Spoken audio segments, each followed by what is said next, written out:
Kimberly. Aww, thank you. Idea, so don't mess with her. You know, she's right. She's talked to me a little bit, but once I talked to her, I was in, and so I'm just really happy to be here. Thank you so much. Thank you. So before I get started, I want to learn who you are and give us all an idea of who's here. So first of all, how many of you are currently caregiving for someone? Okay, so let's just check this out. Almost everybody in the room. How many of you have done so in the past? Okay. All right, so we're all in this together, right? We all know each other, and we all have things in common. How many of you you're here because you have a technology product for caregivers? So tech is big, okay. How many of you have a blog? Okay. And how many of you make videos for caregivers? A lot of you, okay. What am I missing? Shout out something. How many have written a book for caregivers or about caregiving? Okay, we're all writers. Horses. I'm sorry, horses? Horses. Oh, horses, hippotherapy is a thing, and it's a very important thing. Yes, how many of you teach caregivers or teach future people in our field about caregiving? Both, okay, right. So we have such a nice variety of people here. This is so exciting to have everybody in one place. And Kimberly's right, there aren't that many places where we are all in the same room and we're all focused on the same things. So I want to start out by saying that every caregiving journey is unique. So y'all raised your hands, but each one of us has a story. And each one of us has a different story. But we all have some things that are in common too. We have similarities, and you know, one of the things I urge you all, and because you're all caregivers, I probably don't need to tell you this, but when I talk to people who are in this field, I always want to make sure and say, please don't lump us into categories. You have to target, I get that, but we all have unique relationships with the people we care for. We all have a unique set of circumstances, financial resources, health conditions, other things going on in our lives. And so it's just, I think as you work through this conference this week, please keep that in mind and discover the details, because I think as caregivers, we want you to acknowledge and validate that. And in everything you do. And remember that caregiving is just one part of our lives. It doesn't happen in a vacuum. The rest of our lives go on. So I'm going to share some of my personal story. And as I'm telling it, I want you to think about what you have in common with me. And if you've seen me speak before, I apologize if this is all boring and you've heard it before. So I want to start out by introducing you to my family, and I'm going to share with you my very personal scrapbook.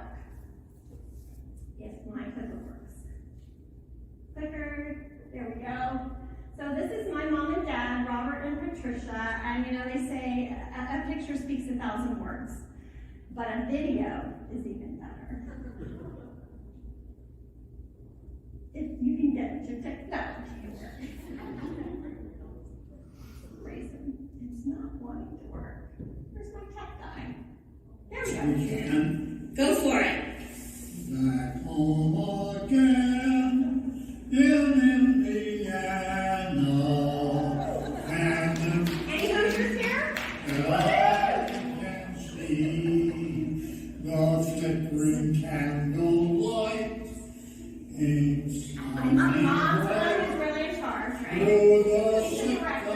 sycamore and me, the newborn hay. That really gets into it. Gives all its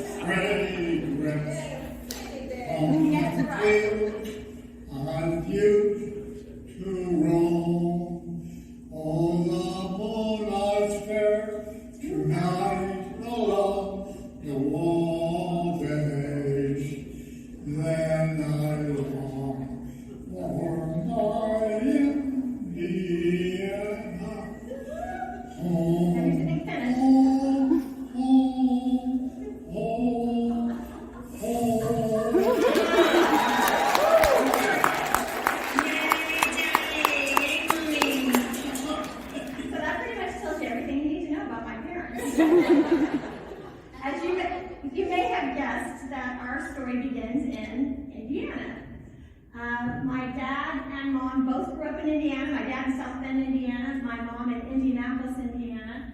And Daddy went off to college at DePaul University in Greencastle, Indiana. Yeah, see, I gotta talk to you guys later. And he went, and then World War II happened. So he went off, he joined the Army. He was in the 10th Mountain Division, which ended the war in Italy. They were trained for mountain skiing and mountain fighting, and he came in as a replacement officer, as did Senator Bob Dole. You familiar with him? He was also a replacement officer in the 10th Mountain Division. They ended World War II because they drove the Nazis out of the Alps when no one else could do it, and a few days later they surrendered in all of Europe. So my dad ended World War II. At least that's what I think. So he went back to college, met my mom, the beautiful Patricia, and they dated in college. He went to get his master's in radio at Miami University in Ohio. And then my mom taught school in Logansport, Indiana. And then they got married in 1950. And Dad was all set to go to get his PhD at Ohio State University. And then what happened? Not yet. Not yet. The Korean War happened. I'm not that old, not quite. And the Korean War happened, and he had stayed in the reserves. So back he was in the Army, whether he wanted to be or not. And he was sent, thankfully, to Germany because it was still the occupation. And my mom went and joined him. They did have an adorable little daughter. And, but actually, that wasn't me. It was my oldest sister. So I'm the youngest of 4 girls. My parents, as you can see, I don't know if you can see that picture very well, but we didn't have a lot of money growing up. My mom cut my bangs. I'm sure you've all had that experience. Daddy finished his PhD, and then he went to teach at Purdue University, and that's where I was born. So I am a Hoosier, true and through. Then we went to Athens, Ohio. Anybody from Southeastern Ohio here? I have to tell you this just because this is a small group and you're all my friends. Last night, my bellman that was checking me into the hotel, and he and I were talking, and I said, it was snowing yesterday in Ohio. He was really where? And I told him that my friends in Cincinnati and Athens, Ohio, and he goes, I'm from Albany, which is like 10 minutes from Athens, Ohio. So we grew up in the same area. So we talked, he's my son now. Anyway, I grew up in an area that was like that. We had a farm, and then I went to Ohio University. I was the Bob kitten. Probably a big surprise to all of you. And then my parents moved to Arizona. So big change for this Midwestern family. My dad was the chair of the communication department at Arizona State University. And so I finished school in Ohio. We went back and forth. And my parents were, 2,000 miles away. And in the meantime, what was happening back in Indiana, and I can't get my slides to turn, I'm so sorry. Come on, slides. Yes! My grandparents were aging. So here's my parents, 2,000 miles away. Now my grandmother Clara on the left, and that is me with very short hair. My grandfather passed away. She never drove, so transportation was always an issue. But my mom had a brother and a sister that lived there, and I had cousins there. So they did most of the care and support for her. She got breast cancer, and 5 years later she had bone cancer. And I was the respite person. By this time I had graduated with a degree in music therapy from Ohio University, and I went to live in Columbus, Ohio, and I worked there at adult daycare centers and nursing homes, and later for the Ohio Department of Aging. And so I would drive over 3.5 hours approximately. I was the respite weekend gal. I'd come in, we'd have fun, I'd take her to church, I'd take her to the grocery store, and just give them a break and some joy in her life and in my life. My dad's parents were a little bit different. So my grandmother, Genevieve, and my granddaddy, C.V., in the center there. My grandmother had Alzheimer's, and my granddaddy was 10 years older than she. He was a career military. He was in the Army in World War I, and in the Army Air Corps, and later the Air Force. He was full of piss and vinegar. I don't know if you know that phrase, but he cussed every other word. He was so much fun. He was boisterous and loud and embarrassed my dad all the time, but we loved him. And he never took care of her. She's the one who always took care of him, wherever they were stationed and all of that. So it was a big change. He taught me so much about caregiving because the main thing was that he did the best he could.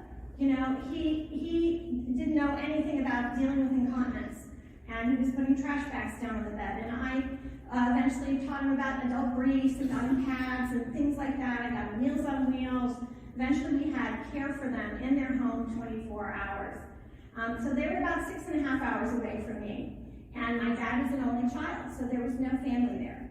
And Dad had cousins not too far away, but far enough that they weren't going to be there on a super regular basis. So I would drive over and put up the Christmas decorations and go out to eat with them or bring them food and make sure that the caregivers were doing what they were supposed to be doing. And now I look back and I think how technology would have been such a huge help because we didn't really know. You're not there all the time. We could have a pretty good idea, and Granddaddy was pretty vocal, so he would tell us if things weren't right. But over the years, of course, his health started to deteriorate. So my dad was managing their finances from a distance and coming as frequently as he could, and we managed it. They unfortunately ran out of money, and at that time there was not a Medicaid waiver in Indiana, and they had to go into a nursing home. My grandmother died in 4 weeks. My grandfather, we moved him to a different nursing home because we were so upset, and he passed away 6 weeks after she did. He was 98, and she was 88. In the middle of all that, what was happening in Arizona, my mom had a stroke. She was only 63 years old. It was a very large stroke, and I had just started working at the Ohio Department of Aging. Now, we talk about work issues. That's one of our big emphasis this week. And I had just started this new job, so how much leave did I have? So the state had a really great program where they loaned, people donated leave. And so I was able to go for 2 weeks and get my mom into a good rehab. I was the kid, I was the youngest, I wasn't married, I didn't have children, and I was working in the field. So I was the one that went, got that all started, got her into rehab. Then my sister came when I left, and my other sister came when I left, and we kind of got them through that. So here's my dad, who's got a very high-stress position at his work. He's got his parents across the country that he's dealing with, and now mom too. She was not paralyzed, but she had chronic pain on her right side. She had aphasia. And so she knew what she wanted to say, couldn't get the words out. She had also been a speech communication major and had her master's in communication. So you can imagine. And my mom was very talkative and very, her theater skills, my parents met doing, as you can see from my dad, they met in theater in college doing a play together. And so she used all those skills, and she would act things out and write things down and that kind of thing. But it became, my dad's responsibility as her primary caregiver, and my sisters and I, as again, the respite caregivers, the ones who came up with ideas and things to help. And my dad eventually retired at the age of 72. Now, he's got all this stress, he's got the caregiving. By this time, my grandparents have passed away. I had moved to Washington, D.C. to work for AARP. And Daddy did all the right things. He got involved in his veterans group. He learned new things. He became an AARP volunteer in Arizona and did TV interviews, and he was a registered lobbyist and all kinds of interesting new things. And Mom went everywhere with him. They traveled. We went to Scotland together. We had family gatherings. Dad he was the president of this veterans group for the state. So he did all the right things, after his retirement. But he still had quite a bit of stress caring for Mom, and she had myriad health issues. I feel like this is like a dart. I'm throwing a dart over here and trying to make my slides turn. So Mom and Dad, as they aged, started to have more problems, and I started coming out to Arizona more to try and help and be that respite person. When Dad had hip replacement, I telecommuted from there for a month, and back then that was kind of rare. It's not like it is now, and thankfully there's so many more flexible work options. But for me, that was quite a thing that I was allowed to do that and able to do that. Eventually, though, I quit my job and became a consultant so that I could have more flexibility. We started noticing some things in my dad, and the thing we had feared when it's in the family, my dad developed Alzheimer's also.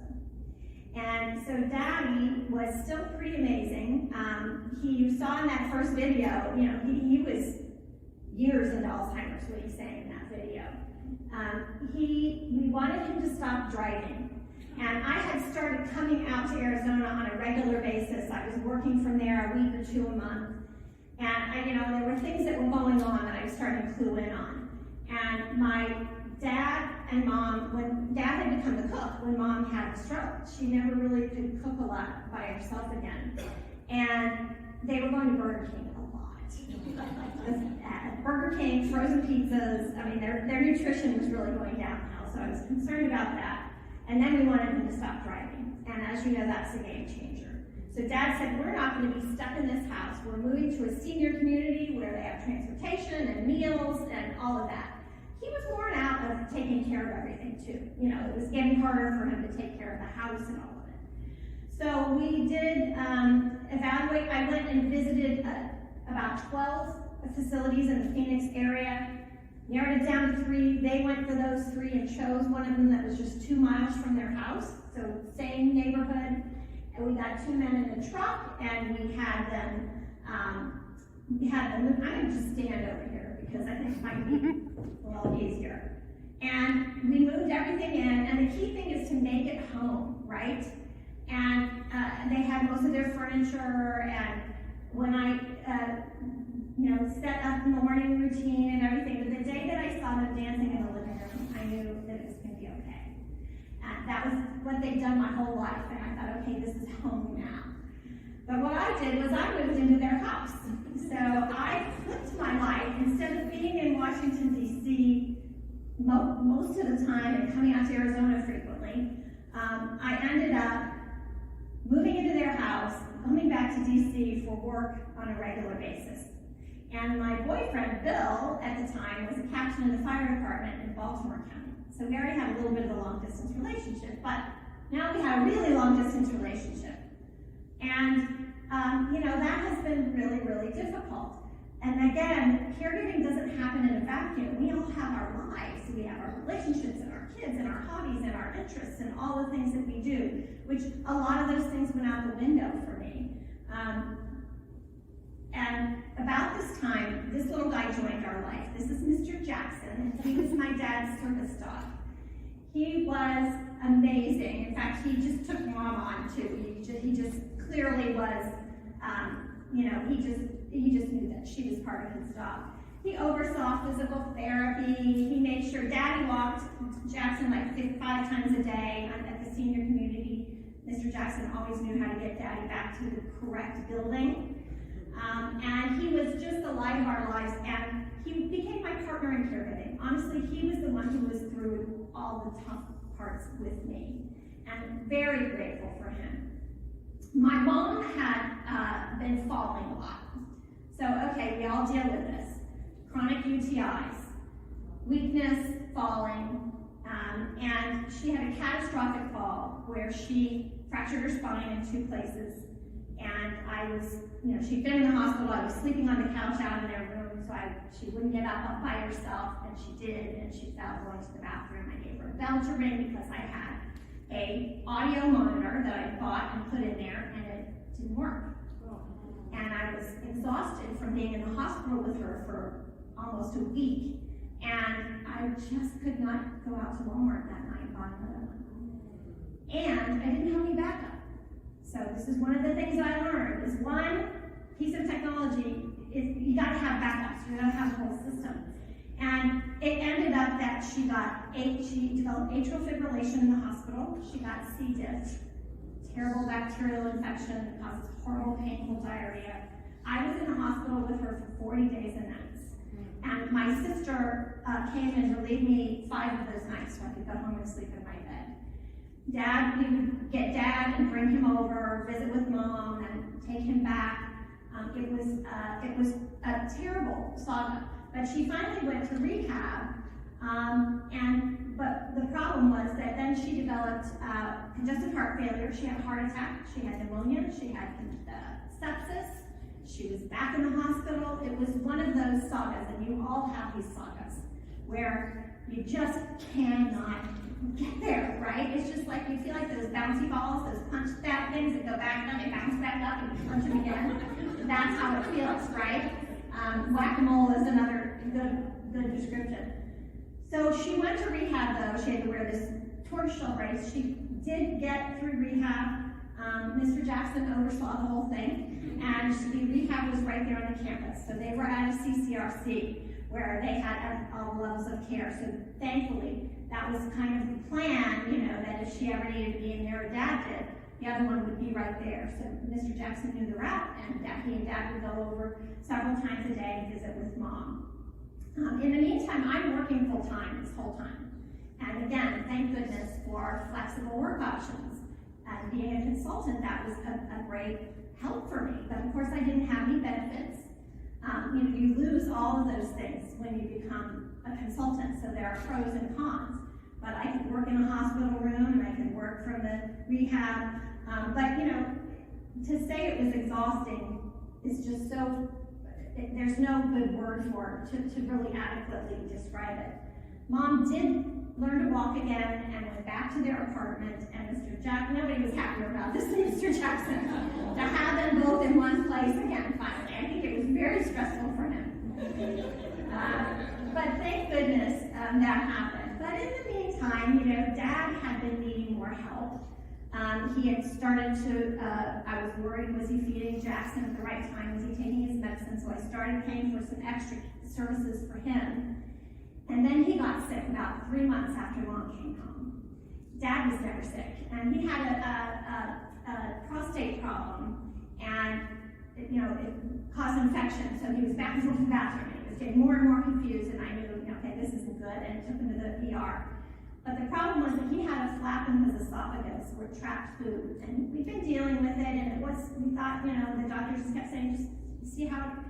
But while he was sick and weak and in a bed and eating, he aspirated and got pneumonia.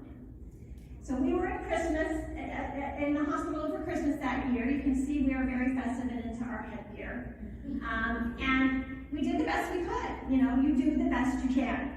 And that's just all you can do in these circumstances.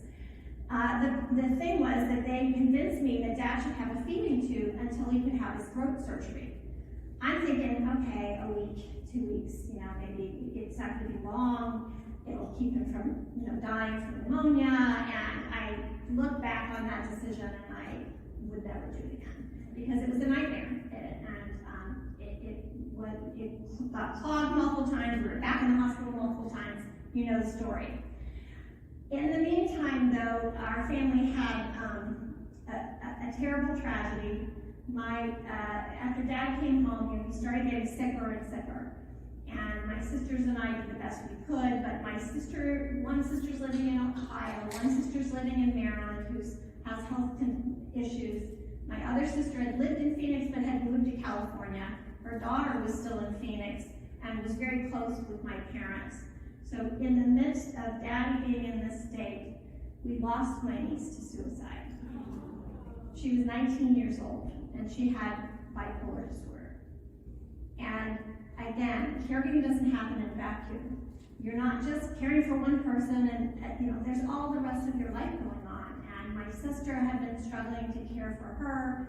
I had tried to step in and help as much as I could, but when my sister left, I thought I should offer for my niece to come and live with me, and I thought, I can't handle it. I had my oldest sister over in Maryland who was ill with Cushing's disease, and I was her power of attorney and primary.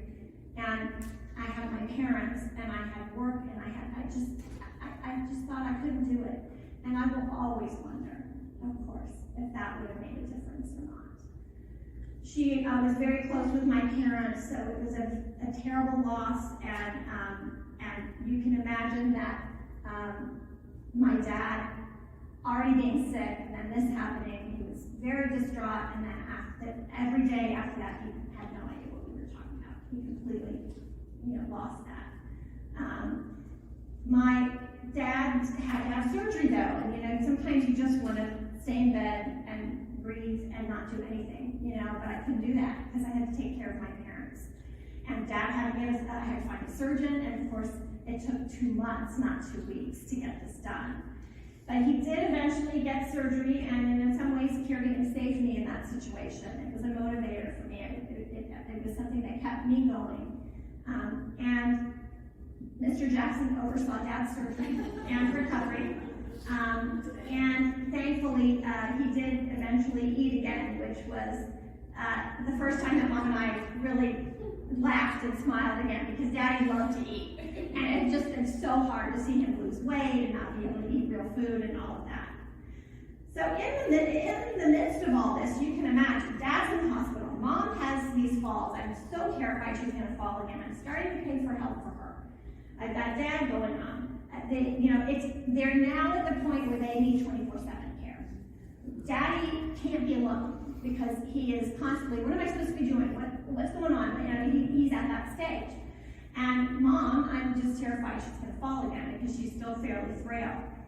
We had the farm in Ohio, and we had to sell the farm. And my sister was living there with her kids.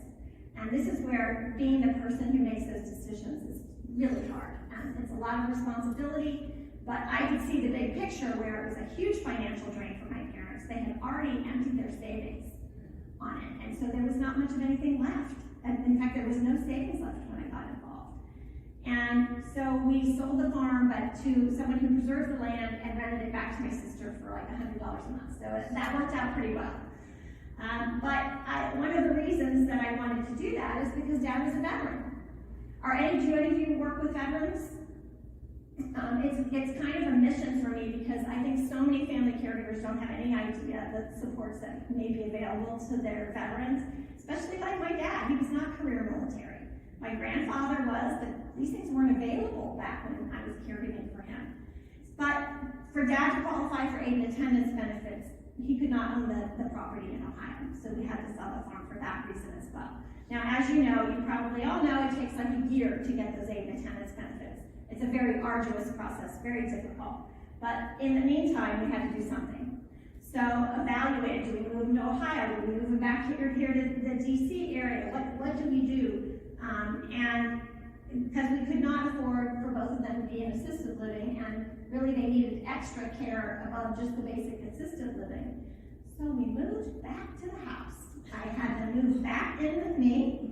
Mom was ecstatic. She didn't really want to leave her house. And Dad immediately didn't know where it was. Where he had come for visits, and he knew where everything was. He checked out his yard and his trees and everything. Once they moved back in, it was he just turned it upside down for him. So that was difficult, but the nice thing was we had a whole year with no hospitalizations. Now, as you know, that's huge. And I think a lot of it was because, and I was terrified to do this, and any of you who've had loved ones living with you that you're caring for, because loss of freedom, so many factors. But it was actually less stressful for me because I had control over what they ate. I hired the caregivers and trained them myself. I knew exactly the care that they were getting. And I was still traveling for my job, so I would pay my sister from Ohio to come and be me when I was gone. I had a live-in caregiver, so I was evenings and weekends, so my sister would do that. She couldn't really have a job in Ohio and do that, so I paid her to do that, and that was her job. And then when she was back in Ohio, she would do some caregiving for various people. It was in the midst of this that my sister, who had Cushing disease, became more ill, and they had 2 surgeries to try to remove a tumor from her pituitary gland, which causes Cushing disease. And it causes your body to have too much cortisol, and it was eating up her whole body. I mean, she became diabetic and obese, and heart problems and skin problems, and It's just a terrible disease. And she had complications, of course, blood clots, you know, and so I would be in Baltimore at Johns Hopkins with her, and then flying back and trying to make sure she got in rehab. And, you know, again, we only have so many hours in the day, and I always felt like she was getting the short end of the stick, because I just couldn't do as much for her as I was doing for my parents. And that was really hard. Her daughters were young in college, and her one daughter was in law school, and so it was kind of up to me. She had a wonderful friend support system, so that was a huge piece. After being with my sister there, I went and gave a speech somewhere, and then I went back to Arizona for Dad's 90th birthday. And, you know, we really made a big deal out of it. And Mom loved, you know, she loved to party, and we fixed it up, and we went out to dinner, and we had a really wonderful evening. And the next morning, Mom could not get out of bed.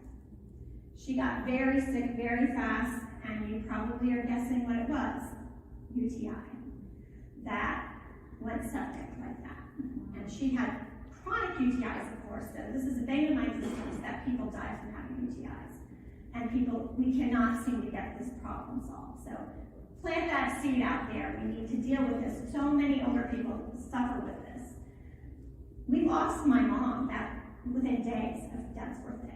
She was in the hospital, she was right next to me, and suddenly she sat up and she had this rapturous look on her face, and then they rushed in with this crash cart. And I'm like, wait, what are you doing? What's happening? She had a DNR.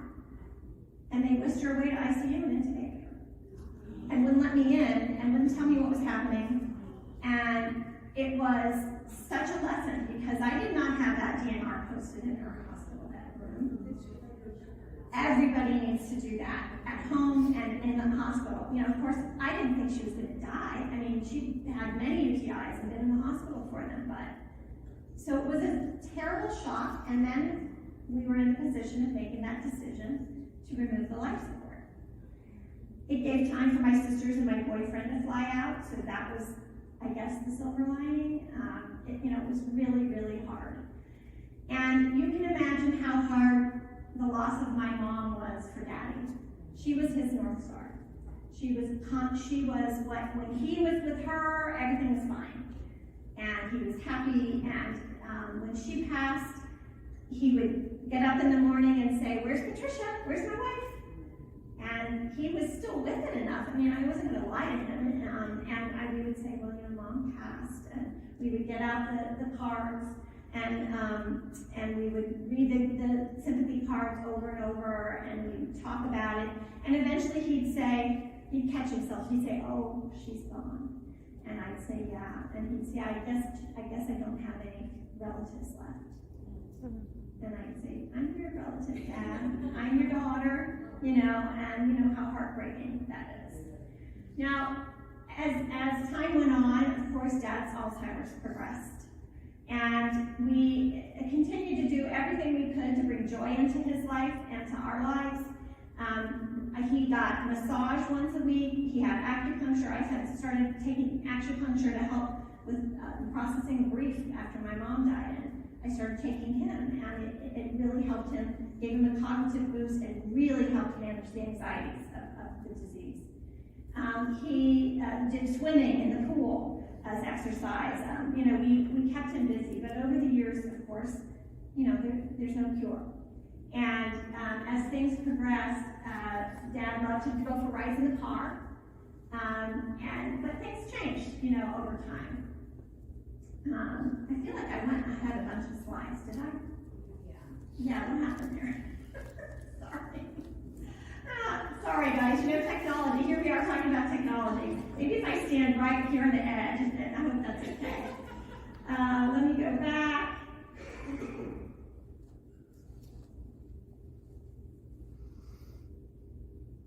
Okay, this is when I was where I thought I was. There's a video of Daddy dancing here, but I guess the video's not going to work. So this is where I was talking about massage and all of that.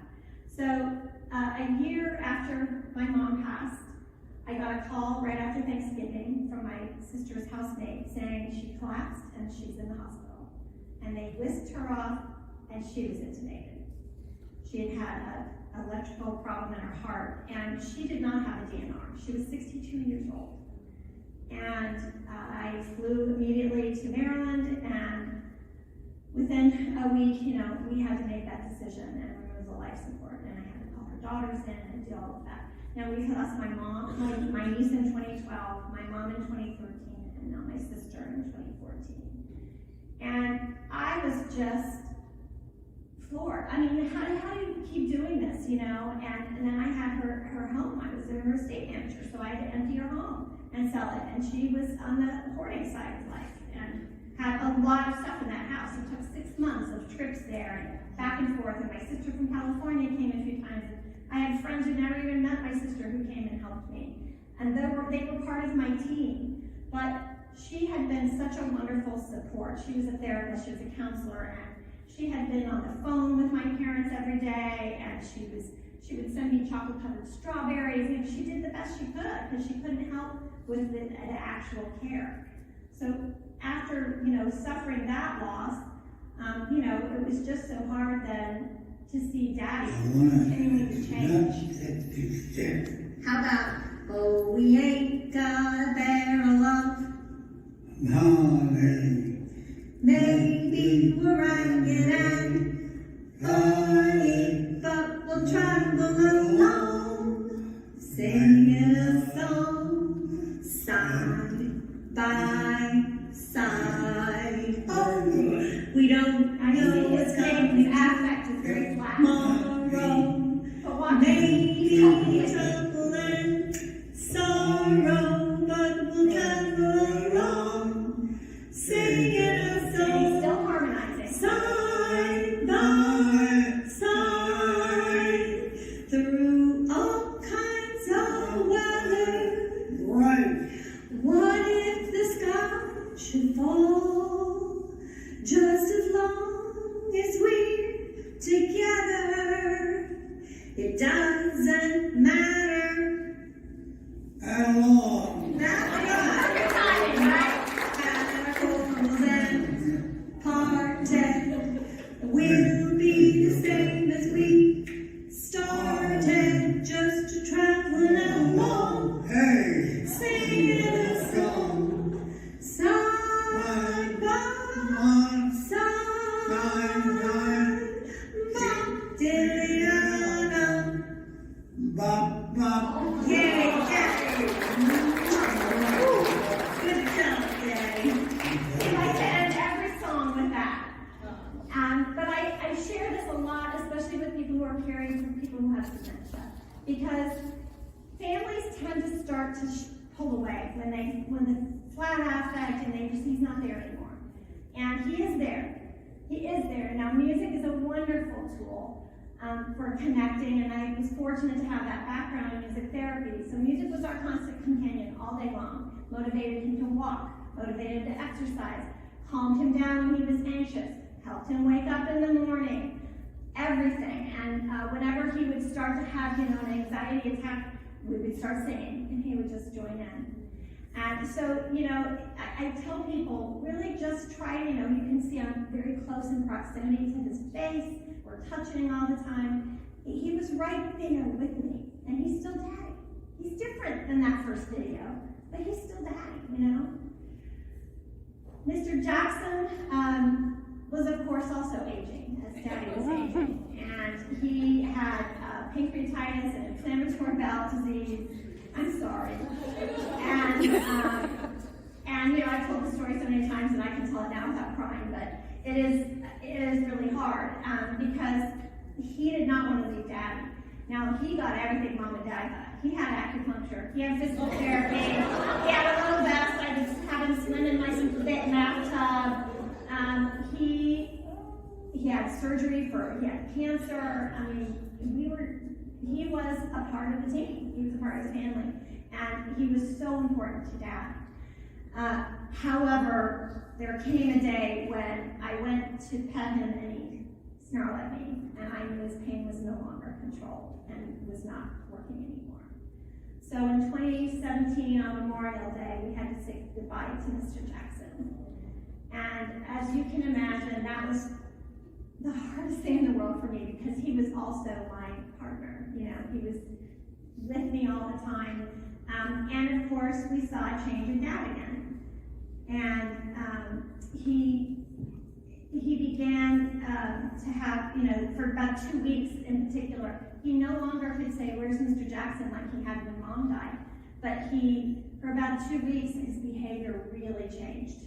And that's often with someone with dementia, when there's a change, or there's a trauma, or there's a loss, just a lot more difficult behaviors. Things calmed down somewhat from them, but he never kind of got some of that balance back, Again, he loved riding in the car. That was something we would do, and we'd go get a Starbucks and a cake pop, or do things like that. And we still had some happy moments, To me, joy is our greatest survival skill, and so that was such an important thing for me. This was after Dad got a massage. He would get a cognitive boost after that as well. Will you dance with me, Daddy? Let's have a dance, okay? All right. We were sailing along. You can tell what our favorite some hits are. You could hear the voices singing. They seemed to say, "You have stolen my heart. Now don't go away." As we sang love's old sweet song on moonlight day, on moonlight day. Still harmonizing, but now watching. Yay, Daddy! Thank you. That was a great dance. Thank you so much.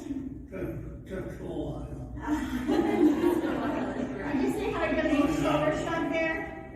He said just a while, but what he would have been saying, "Oh, it was nothing," because that's what he would have done. So he was still there. He was still doing that. That was in after Jackson had died in late 2017. Daddy was 93 years old, and still able to do that now and then. That was one of those moments. And the massage therapist grabbed his phone and videotaped us. And it wasn't like that all the time, but there were still those moments. And those moments are really what help us get through it, I think. Daddy developed congestive heart failure. He had to have oxygen at night and then eventually all the time. He had seizures with his dementia. So he would have petit mal seizures where he could stare off to the left. Sometimes he'd have a little twitching, and then he would be out for hours and hours. One weekend, I was caring for him, and he just had them all day long. It just was never stopping, and he never got back to where he would drink and eat. And so we called my sister from California, and she came, and my other sister and I, we all were there with him. And we really didn't think he was going to pass right then, but my sister was going to Europe, and we thought he might not still be here when she came back. But Daddy, in his infinite wisdom, passed away that night in his sleep. And I always feel like he knew we needed to be together, the three of us. And you sisters know that feeling.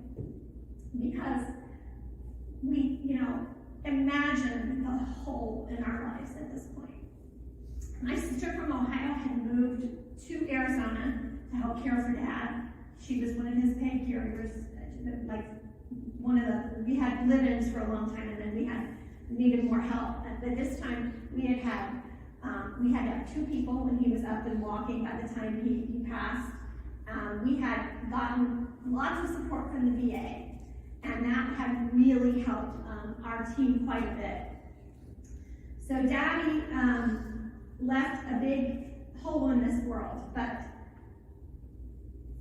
my life was so enriched by this experience of caring for all of these people. And of course, I'm still a caregiver for other people, you know how that is. But I call my book Juggling Life, Work, and Caregiving because that's kind of what it was, it was trying to have life, have friends, and some friendships disappear and they fall along, and others are there for you no matter what. And trying to have a relationship with my boyfriend, and at the same time, I'm working, and there's this surrealism of dealing with diarrhea one day and then getting on a plane and flying to New York and being on the station the next morning. And I know I'm just saying, like, it's just life as a caregiver. And it might be that you're dealing with diarrhea in the morning and then going to work wherever you work, Starbucks, wherever you work. It's just life going on and trying to flip your brain and deal with all these changes at the same time, and the emotional impact of all of it. And caregiving is at the center of everything. I think that's one of the things that makes everything else difficult, because it does become the center of our focus. And whether we're, full on, all personal care like I did for my parents, or you're caring for someone living in a facility, or you're caring for someone long distance, it doesn't matter. It's all still in the center of your focus. Remember the TVs when they had picture in a picture and then you could watch like 2 shows at once? It's like that. It's always there, right? The thing that I learned is that it's not, I have to write a new book, because part of the experience is not just life, work, and caregiving.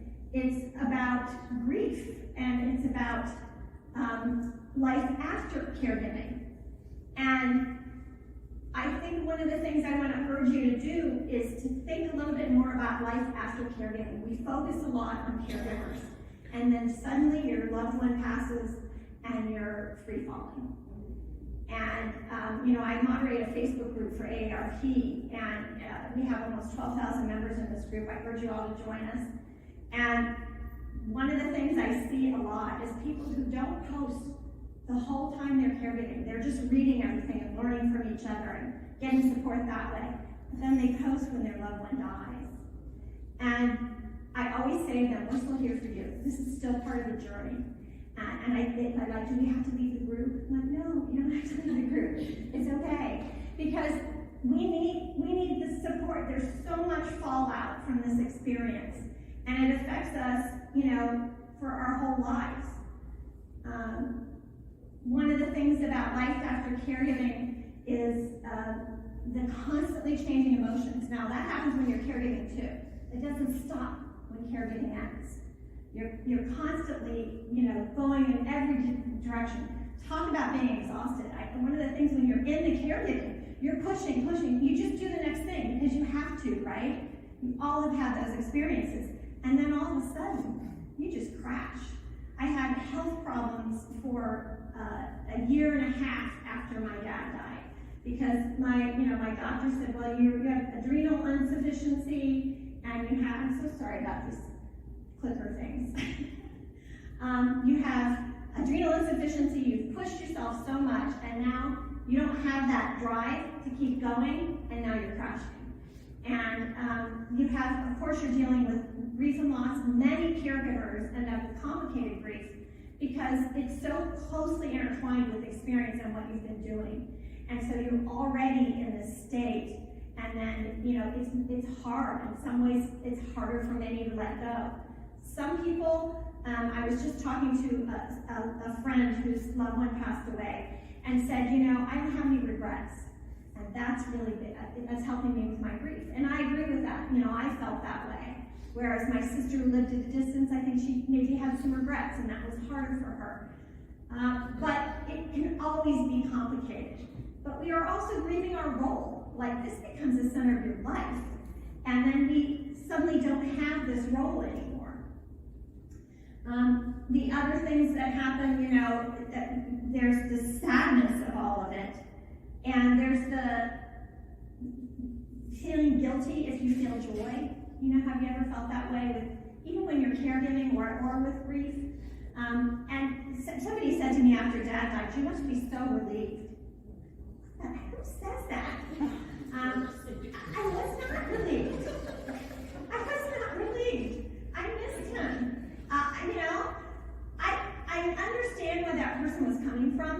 because, and it's usually somebody who has not had that kind of experience, they just don't understand. But, there is eventually some relief that creeps in of, oh my gosh, I can sleep in tomorrow morning, or maybe I can join my choir again, or, there is a sense of that, but I think it's not the relief that people sometimes think it's going to be. Again, I said that, as I mentioned, you lose that role. And I went through this period of, like, not feeling confident about myself. Like, what am I doing, Am I good at anything? Because I knew I was good at that, And you just have to kind of find your way again. I felt very vulnerable. Everything hurt my feelings, it was all of this that I had gotten really tough when I was caregiving, because I had to be. And then all of a sudden, I felt like, my insides were coming out. There is a difficulty in dealing with health issues. Many family caregivers have PTSD.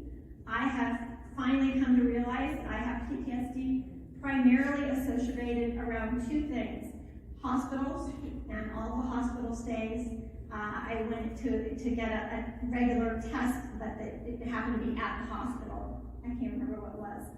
And I had a panic attack and had to leave the hospital. And the other thing is around money, around the financial aspects, which I'll talk about in a minute. So getting back into, caring for yourself again is kind of a hard transition to make. I felt like I was untethered. That was the best way I could describe it. It was like I was free falling without a parachute, where I knew who I was, I knew I was connected to, you have that thing that you're focused on, and then it was like, where am I, and it was hard to focus. Much of the time it was really hard to focus.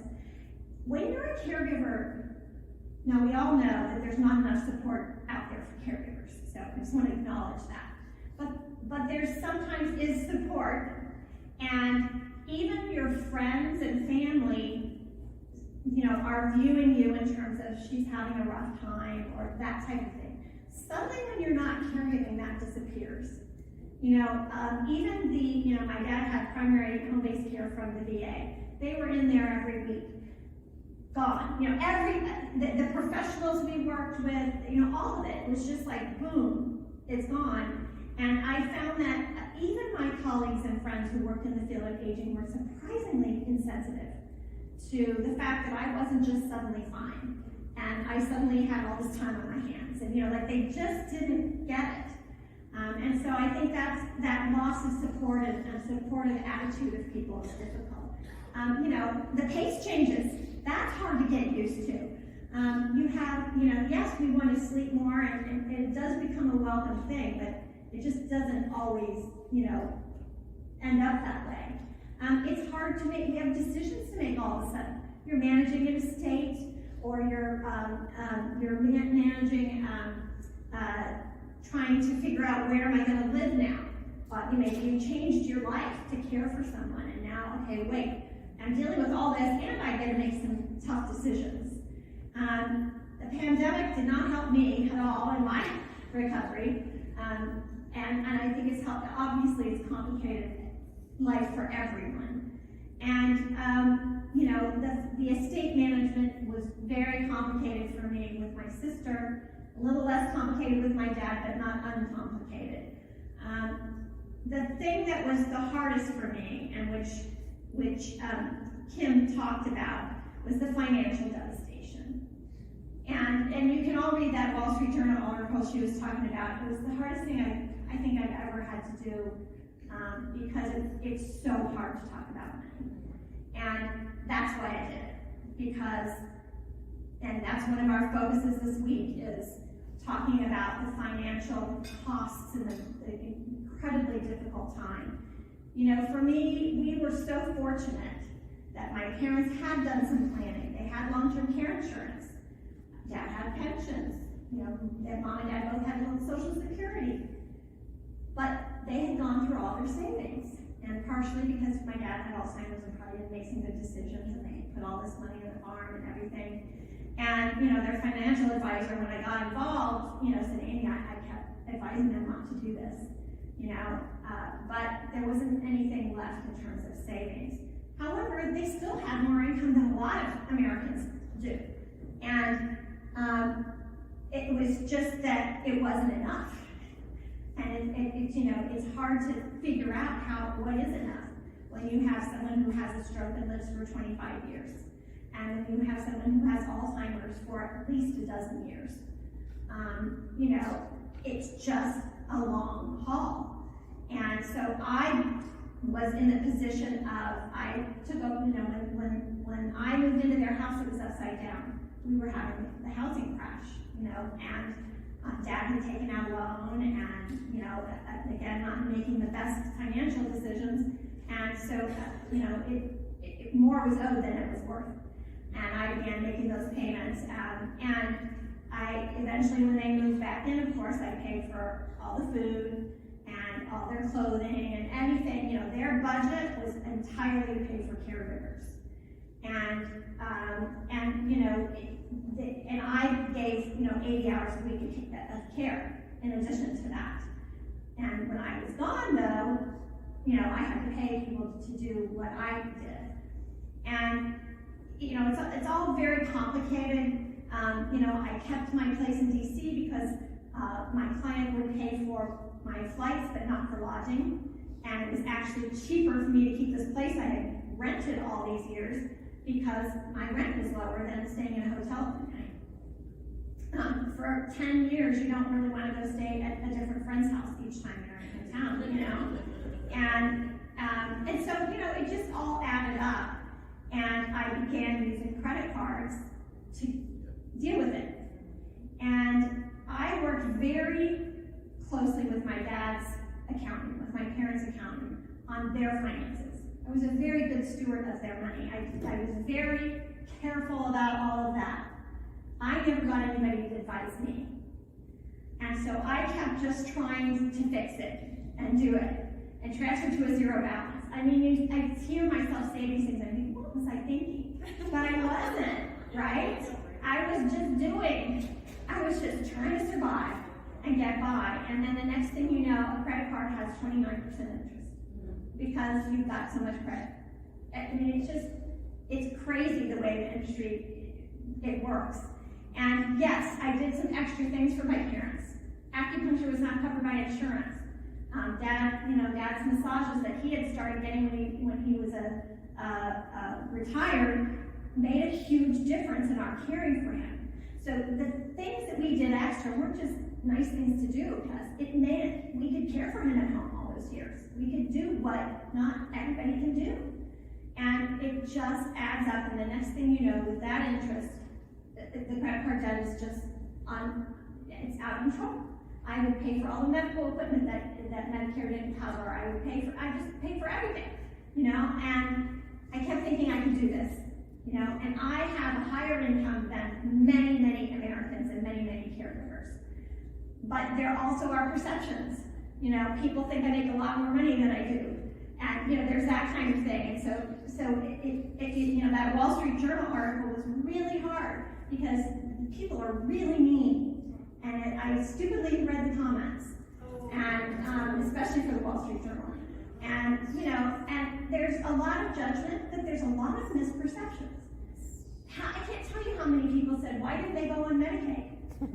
They didn't qualify for Medicaid. Not everybody qualifies for Medicaid because of their situation, and we were advised, I worked with their estate planning attorney and their accountant, that the VA benefits were a better deal for them than going on Medicaid.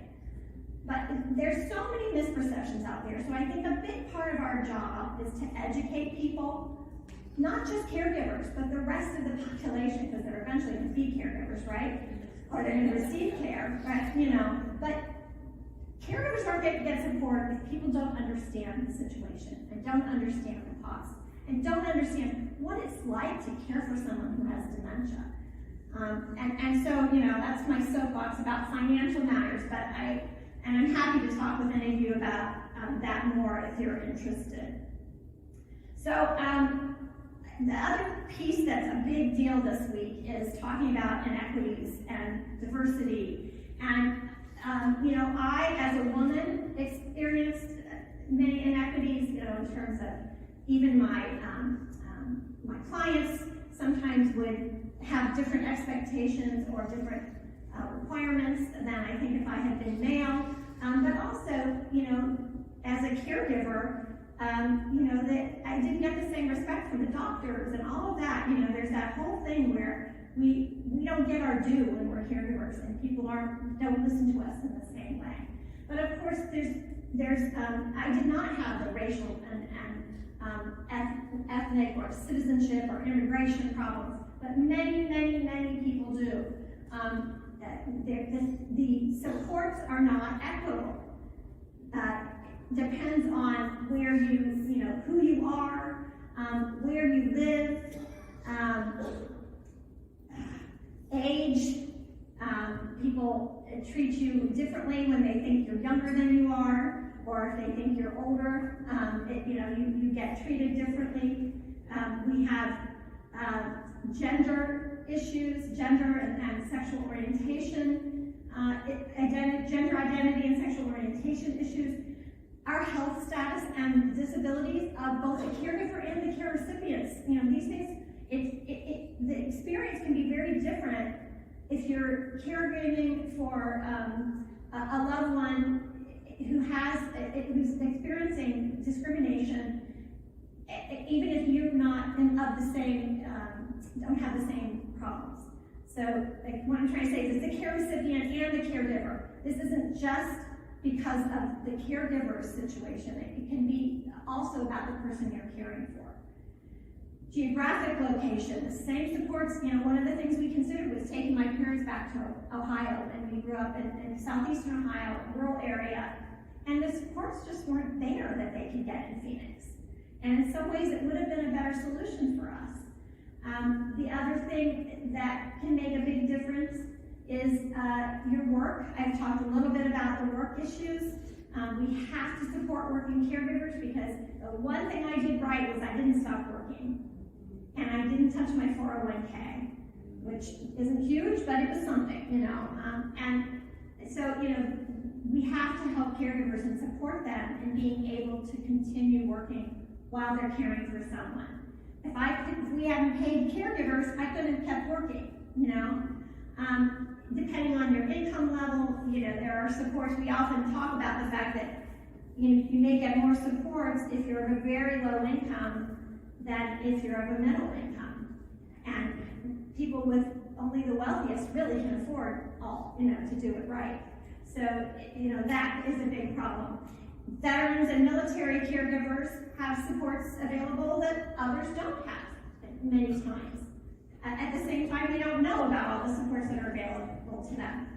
Technology is not equally accessible for everyone. It's not equally affordable for everyone. Not everyone has the broadband or has the internet capabilities. We love to design these things for folks, but we got to think about, can they even use them? Do they understand how to use them? How do we make this easy for them? Family configurations are different. Your care relationships are different. Whether you're a grandchild caring for a grandparent, you don't necessarily get the same treatment and supports that if you're a daughter caring for a parent or a spouse. So inequities should be a big part of the conversation this week as you talk about your collaborations. Really think about interweaving this. Are we thinking about all the populations? Are we really able to meet all of their needs? Now, I just want to close with a few quick tips that I'd like to share with caregivers. When my sister took this picture, I was fussing over Dad, like, I didn't want him to drip and get messy and everything. He said, back off, I got a cheeseburger here. Thank God for the joyful moments, right? Because that's what gets us through.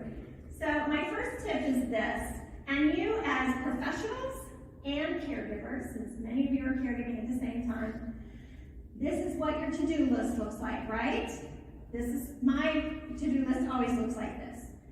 And what I learned as a caregiver is that doesn't work. I can't do everything. In fact, I can do anything, but I can't do everything. So that was a hard lesson for me to learn, but it changed my life. Because I realized that I'm not failing when I can't do everything, because my gosh, I can do anything. But I can't do all of it. That's not realistic, right? So that's why you have to build a team. And I would submit that along with family, all of you are part of every caregiver's team. Every caregiver that you're trying to help, you are part of their team. You need to think of yourself that way, and they need to think of you that way. Because if our team was just family, look how small that team is. And you know, when I went out to Arizona, I was pretty much on my own. You know, my sisters were either, you know, focused on other things or at a distance. But when you start adding in all of these other folks to the team, then it's like, okay, well, I've got a pretty good safety net, you know? And I would sit down and make lists like this sometimes when I was feeling completely overwhelmed and like I just didn't have any support.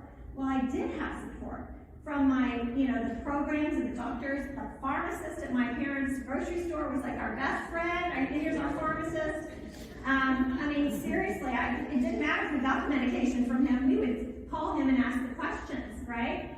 And, you know, the respite programs and the VA and the Area Agency on Aging and, you know, the service coordinators or the activity director of when my parents lived in the community. All of these things. And then also other caregivers. You know, this is such a key thing. And all of you that are doing things that connect caregivers, I really think that's the most important thing we do, because we learn the most from each other, and we get the support and the practical stuff, right?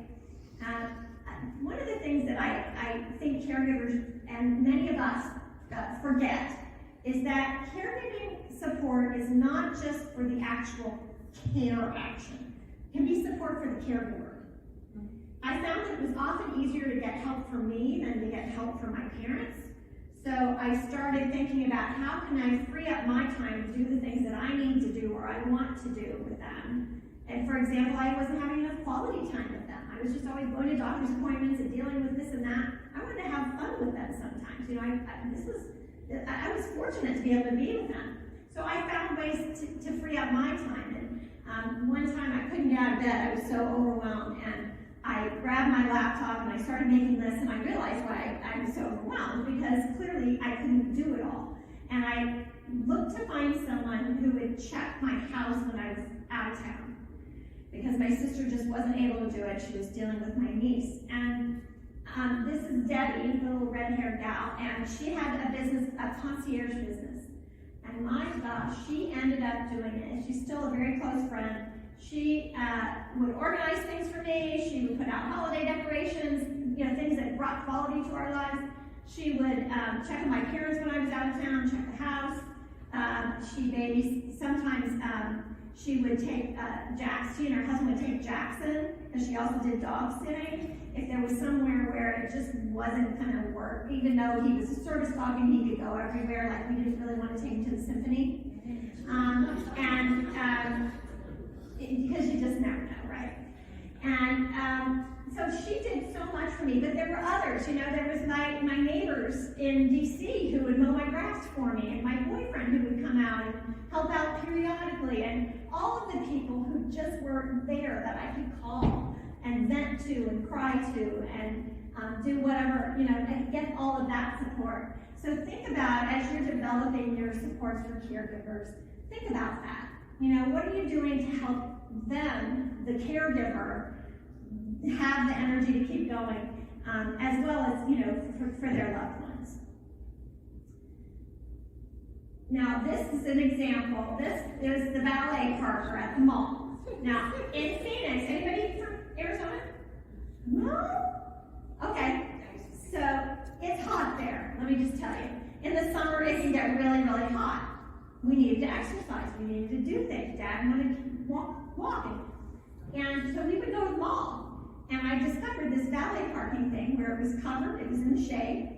He would help us get the wheelchair out of the car, get Daddy, stand with Mom while I got Daddy going. You know, Jackson has his booties on because the pavements are hot. And he was the sweetest guy, and it was like the best $3 or whatever that I ever spent. And he was a part of the team. He made it possible for me to be able to do this and pull it off, you know, and especially not completely tear my hair out. My boyfriend came and organized the garage for me to make it safe because when mom and dad moved back in, right? Like that's huge. It's not taking care of them, but it's huge in the caregiving picture because it lowered my stress. The VA, as I mentioned, did have lots of supports for us, and one of the things they did was they brought us ramps. These are the greatest little, they go together like Legos. And you know, they brought ramps from the front door, the back door, and in the garage as well. They were part of our team. And we had a lot of mobile health services. Anybody here doing mobile health stuff? Okay, we need to have more of this, don't we? Like it was such a game changer for us. X-rays, we had swallow tests in a van outside the house. We had mobile labs that came and drew blood, especially when Daddy was advanced Alzheimer's. You know, that was not an easy thing to do. And they'd come right when he was waking up, and he was still kind of sleepy. We would time it all, and he was in bed. He was, you know, it worked so much better. We had so many mobile health services, and I really think this is an area where we all need to think about focusing more attention and making sure that caregivers have that. Number 2, embrace technology. So clearly a lot of you are in the tech world, and that's one of our focuses this week. And as you know, this is actually in my parents' bedroom. That was a little D-Link camera I had so that I could see if they were getting out of bed. You know, in the beginning I had a wireless doorbell because we didn't have those call buttons, are pretty easy to get now, for mom to push when she wanted to get out of bed. But then Daddy in particular started getting a little lost when he'd get up to go to the bathroom in the house. So I had the camera so I could see if he was really getting out of bed. Of course, I had an audio monitor as well. And then I had a motion sensor in the hallway in case he got past that point. And then eventually I had a floor mat alarm. And I had bed pad alarms for my mom. These are the things so I could sleep at night. Like, I knew something was gonna wake me up, you know, and that thing where mom's audio thing failed and she fell and it changed our lives, that never happened again because I always had more than one thing, you know, to back it up. So technology, the way that I look at technology, and I hope that you do too, is it's problem solver. For caregivers, that's it. It solves whatever problem we have at the time. And I see this again in the Facebook group all the time. That's where caregivers' minds are. You know, it's like, here's my problem right now. Help me solve this problem. So I'm worried. I want my loved ones to be safe. A lot of technology falls in that area. I need help with everyday caregiving tasks. I need to grocery shop. I need meals for them. I need to arrange transportation. You know, all of those everyday things. I need a caregiver to come in and help. I'm out of ideas.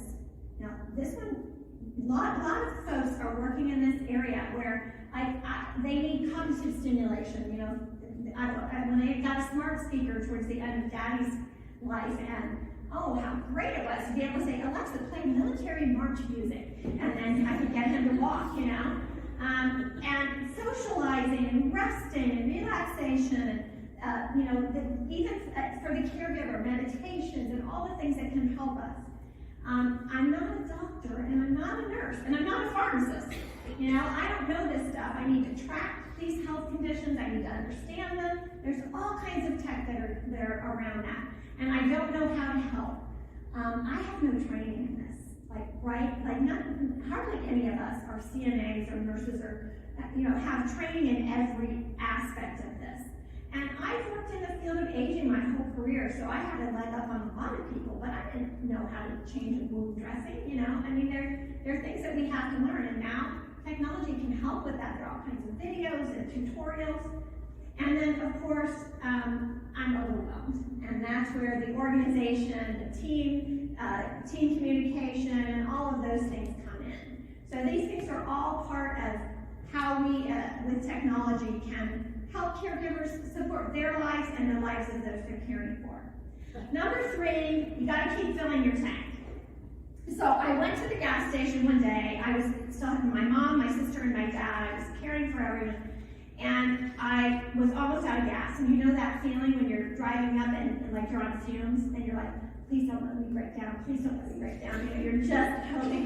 You're wheeling the car in the gas station. I made it. I filled the car up with gas. And as I pulled out, I thought, you know what? It's the strangest thing. The car actually runs better on a full tank of gas. Well, duh.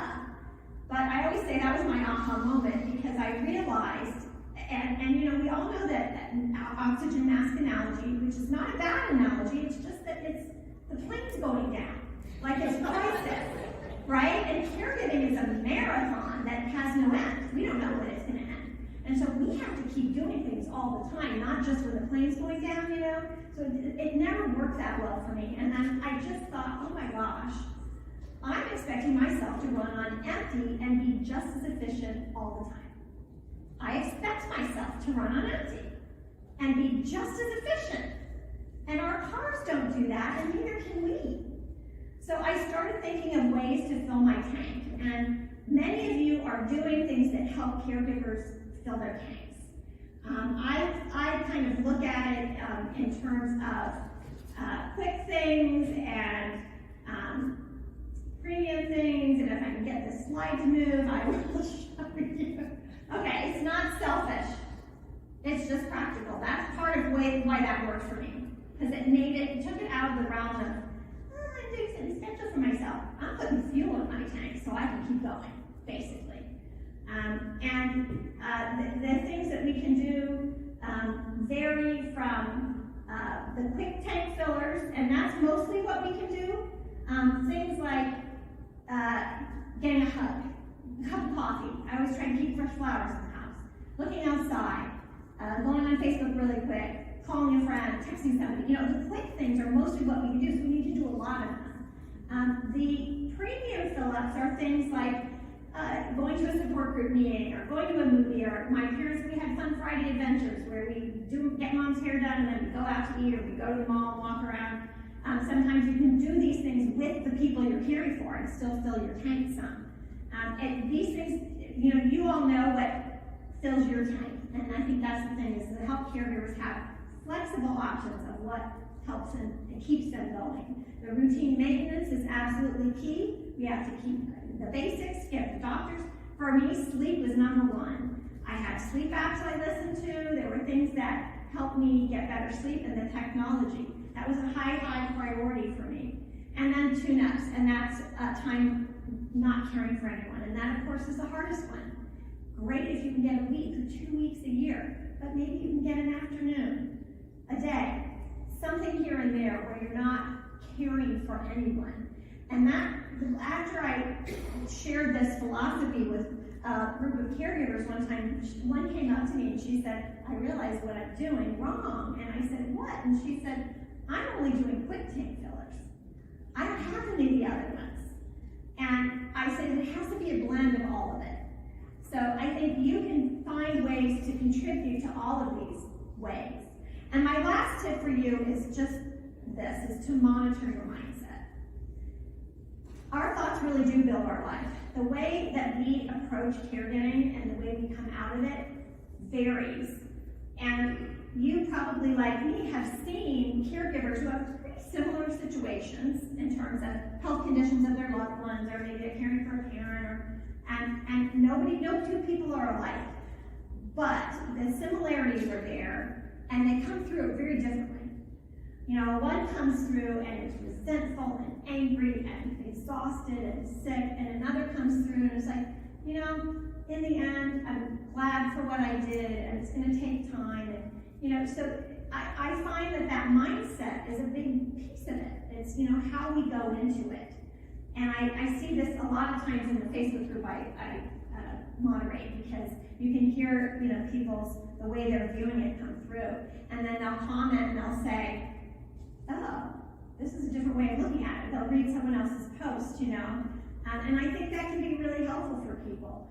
Being aware of where we're coming from. You know, so much of the time we're coming from fear and fatigue when we're caregiving, and sadness and grief, and you know, where we're coming from shapes the experience. And, you know, I've had experiences like that where I've been on the phone yelling at someone because they messed up the lab that my mom got. Have you all done this? Yes. And then you're put on hold and you think, what is wrong with me? This isn't me, you know? And then I think, okay, what would love do? And solve the problem and move on, you know? But if we can be at least aware of where we're coming from.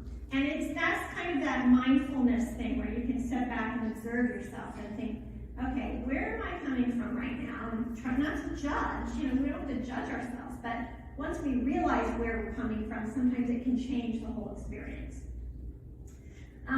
You know, I really think it's important to focus on what we can do, not what we can't do. And as caregivers, there's a lot we can do. We can, you know, control our attitudes, but we can't control everything, like we can't. We can be really strong advocates, but we can't fix it all. Like, you know, it's really hard for me that my mom kept falling, and you know, you do everything you can to prevent these falls, and then they still happen. You can be there. You know, I can't stop aging or cure a disease myself. I really wanted Daddy to be the first person who got cured of Alzheimer's. I couldn't do that by myself.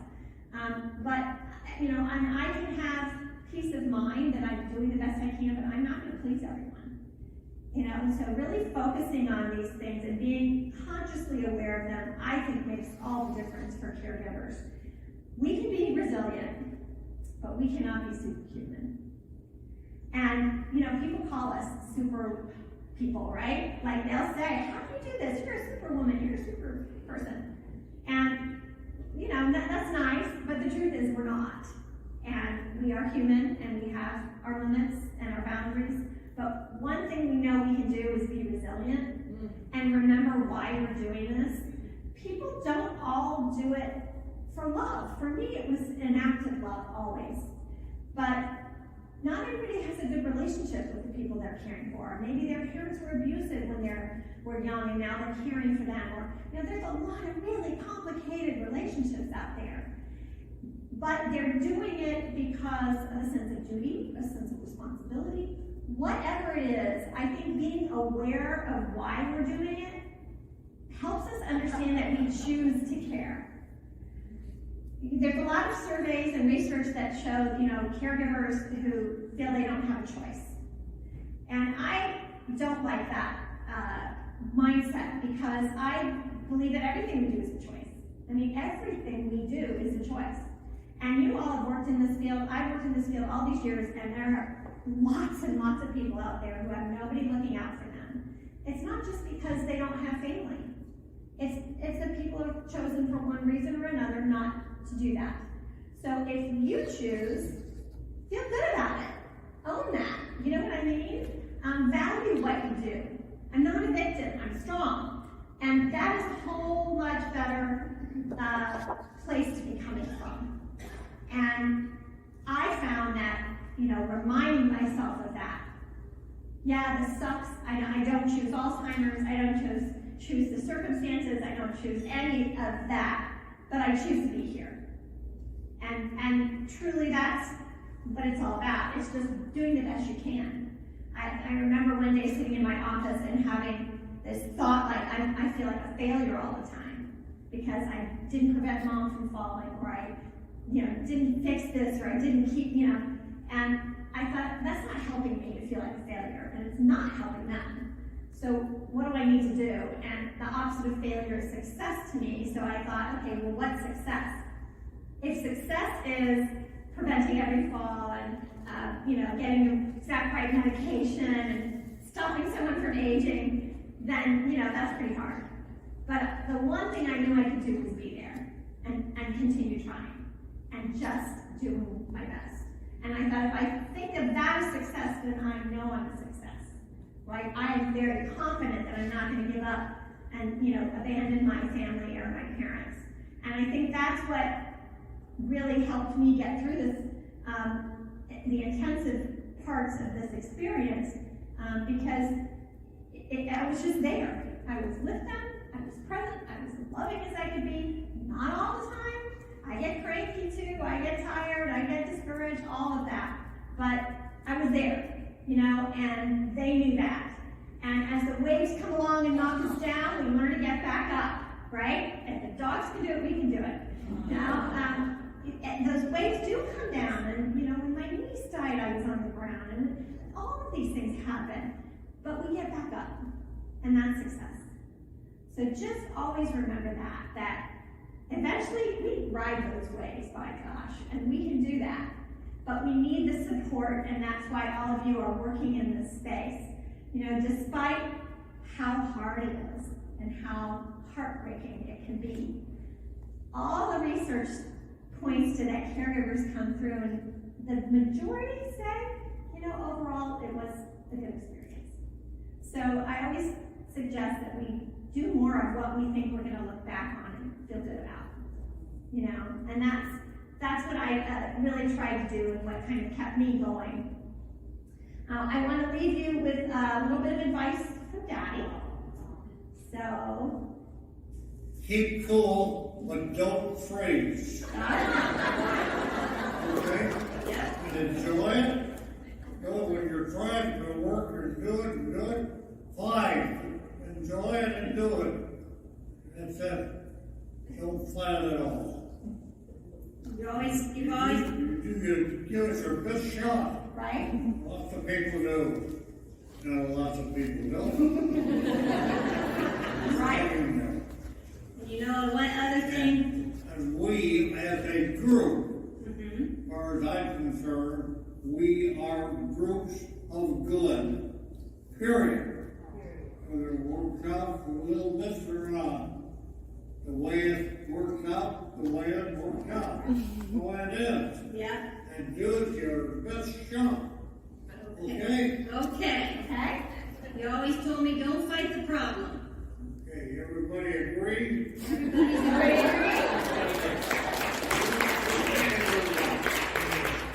I don't know if you can hear him, but he said, here's to everyone. And I just want to say, here's to you. Thank you so much for all you're doing to help family caregivers. You all have that personal experience. I know that drives many of you, or you will have. And, I'm just so proud to be a part of this group and to be in this care, what do you call it? The care economy. The care economy. I love that.